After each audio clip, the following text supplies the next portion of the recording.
Good afternoon, fellow comrades. Today I would like to talk about Cameroon after Biya.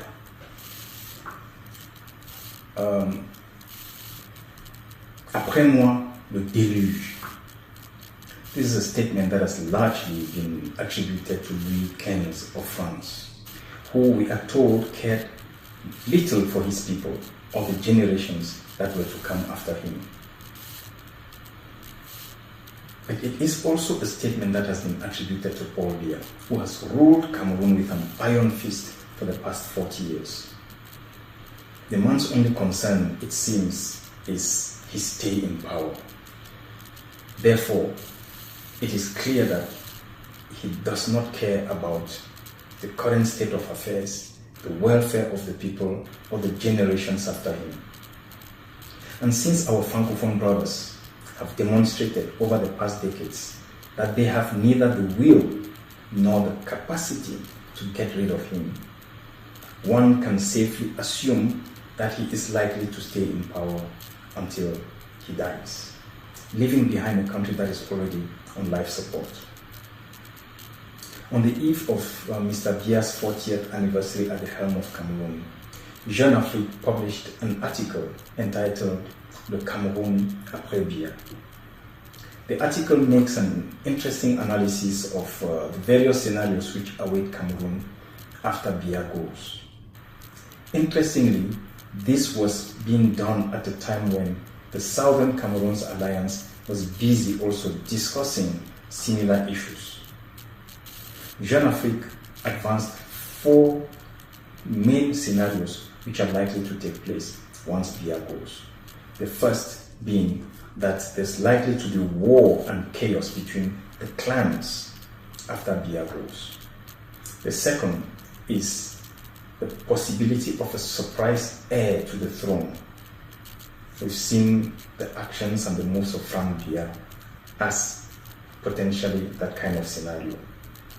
Then there is the third, which is the possibility of a military takeover after Biya goes.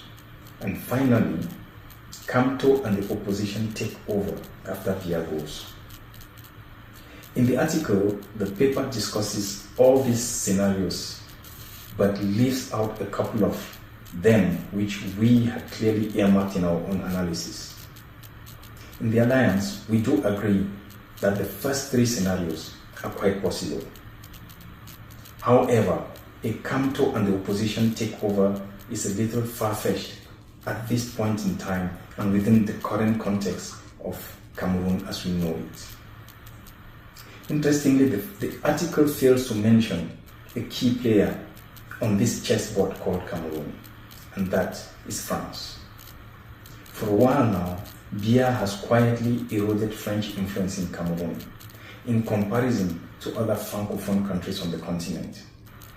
This has significantly reduced the influence of the France-Afrique, given the very unique and strategic position of Cameroon in the development and sustenance of the France-Afrique on the continent.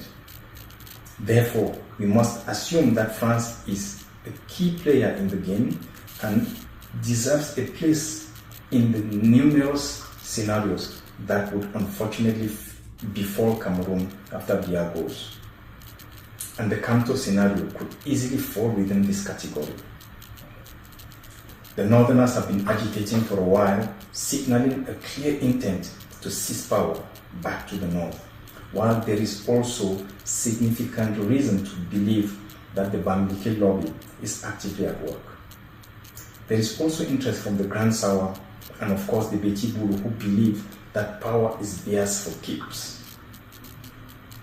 What we found rather intriguing about this analysis of Jeune Afrique is the fact that the Southern Cameroons does not count for anything. This is how far low down the pecking order our struggle is regarded, and for good reason. We have gradually but surely lost the momentum. Even worse is that while various stakeholders are sharpening their knives and others are already moving their chess pieces, are waiting, just looking for the moment when Biya disappears, Southern Cameroonians have not been able to rally and study ways by which we can take advantage of the anticipated chaos and take our destiny into our own hands. In our analysis of the Southern Cameroons Alliance, we have continued to mention the real possibility of an Anglophone as the heir apparent, as a way of crippling whatever little resistance we have left in our struggle. This has been used successfully in other contexts, and interestingly, some pundits are already advocating very strongly for an Anglophone as a president.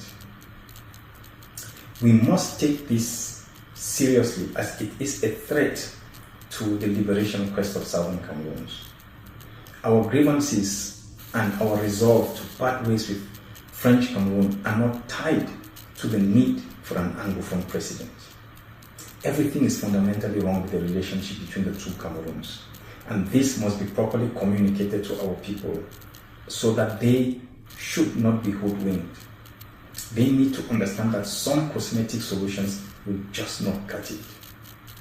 It is true that our liberation struggle has lost a lot of its momentum.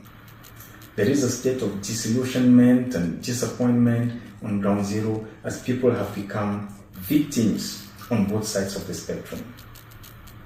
It is therefore a truism that for the people who are brutally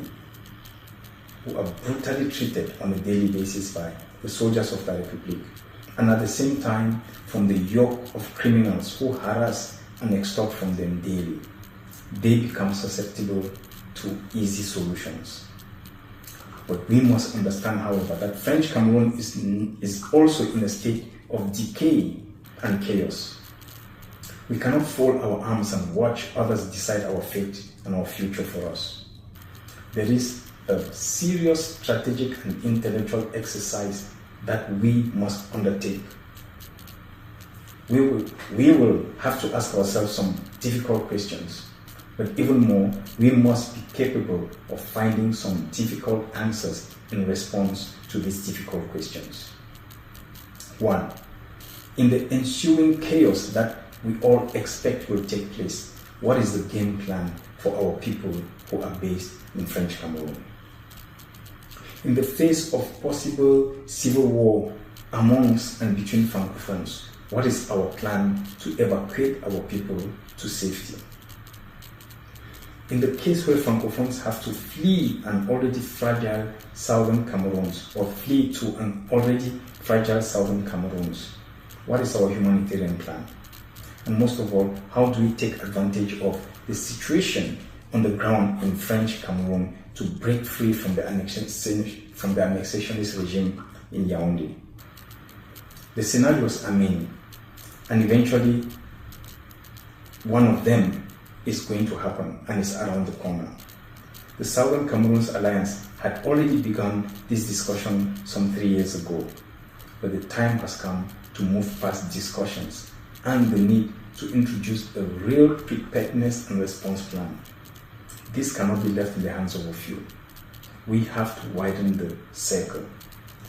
In every adversity lies opportunity, but are we able or capable of seeing them? I thank you.